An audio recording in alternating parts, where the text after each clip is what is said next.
Esta es una película basada en hechos reales de una chica común y corriente, con amigas piolas, Todos sabían que si quería, Nair te la cogía.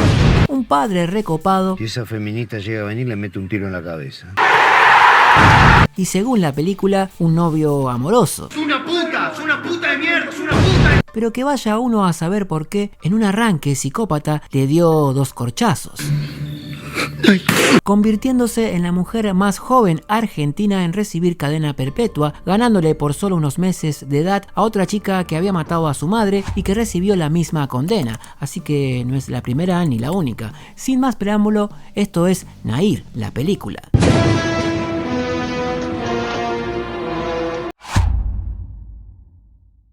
Antes de empezar, se nos advierte que la película está basada en hechos reales, no tan reales, que son reales algunas cosas y otras no tanto. Algunos personajes y lugares sí son reales y otros no tan reales, es decir, reales pero no del todo reales. Es y no es, usted me entiende.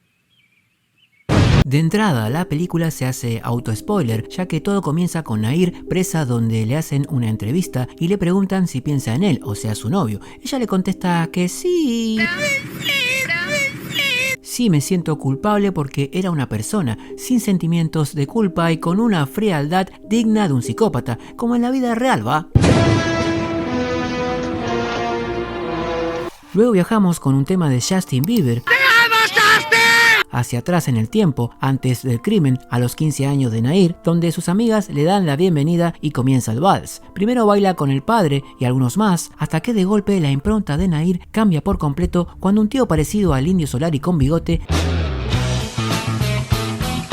la saca a bailar. ¿No vas a bailar con el tío?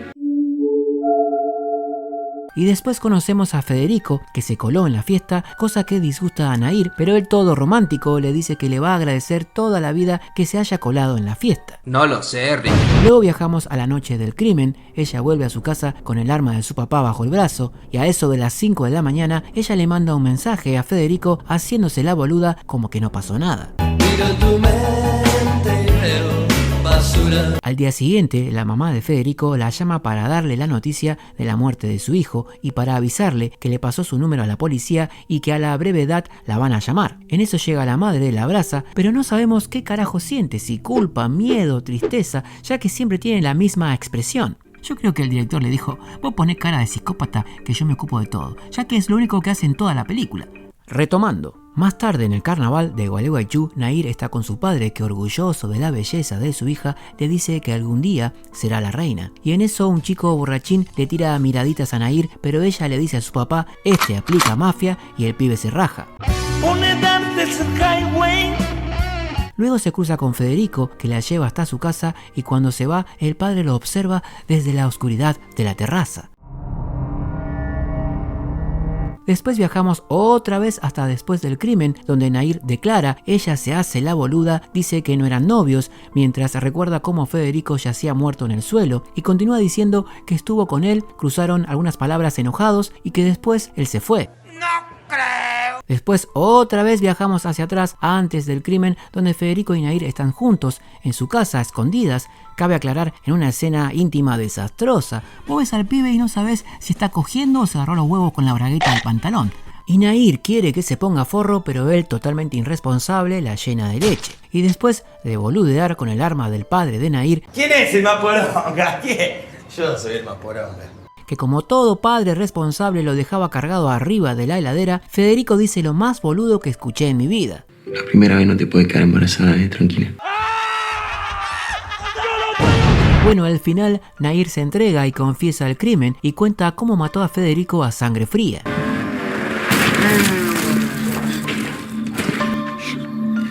Ayúdame. Llama una ambulancia.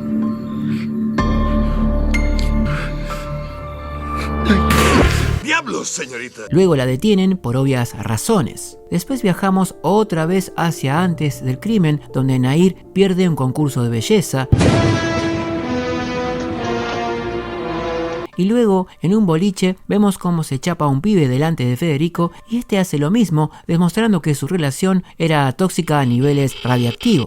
Más tarde, a la salida, Federico y Nahir y la amiga se cruzan. El pibe quiere hablar con ella le corta el rostro. Federico, recaliente, le saca el pancho que estaba comiendo la amiga y se lo lanza a Nahir y la insulta. Qué imbécil que sos. ¿Qué te metes, puta? Es una trola igual que tu amiga. Y después le dice, ¿querés plata? Tomá, y le tira la plata, humillándolas. Y lo extraño de todo esto es que la amiga agarra la plata y se va. Amiga, te está humillando, no agarres la plata. Amor propio y dignidad, ¿para qué, no? Bueno, al final, Nahir va a juicio, entre acusaciones y pruebas. Bla, bla, bla, bla, bla, bla. Bla, bla, bla, bla, bla, bla. Nahir cuenta otra versión donde dice que Federico agarró el arma del papá, la amenazó y viajando en la moto ella se lo quita, se le escapa un tiro y del susto y del shock se le escapa un segundo tiro. Bueno, usen la imaginación, por favor. Pero la justicia la condena a cadena perpetua. Pero más tarde cuenta otra versión donde dice que el papá fue el que mató a Federico, versión que defiende hasta el día de hoy, pero ni ella se lo cree. Luego, llegando al final, vemos como el papá de Nahir imaginaba a su hija siendo reina del carnaval, pero lamentablemente terminó entre rejas. La película en sí trata de victimizar y limpiar la imagen de Nahir Galarza, pero lo más lamentable es que genera un fandom de chicas que la romantizan e idolatran. Lo más tranqui que hice fue darle un clona para que no salga. Le rompí los botines de fútbol para que no vaya a jugar. Le edité los números de contacto de mujeres. Lo mismo pasó con el Joker, el Ángel y Jeffrey Dahmer. Y sin ánimos de ofender, tenés que estar muy mal de la cabeza y el corazón para admirar a estos personajes. Mi nombre es DRS y nos vemos en el próximo video. Ay.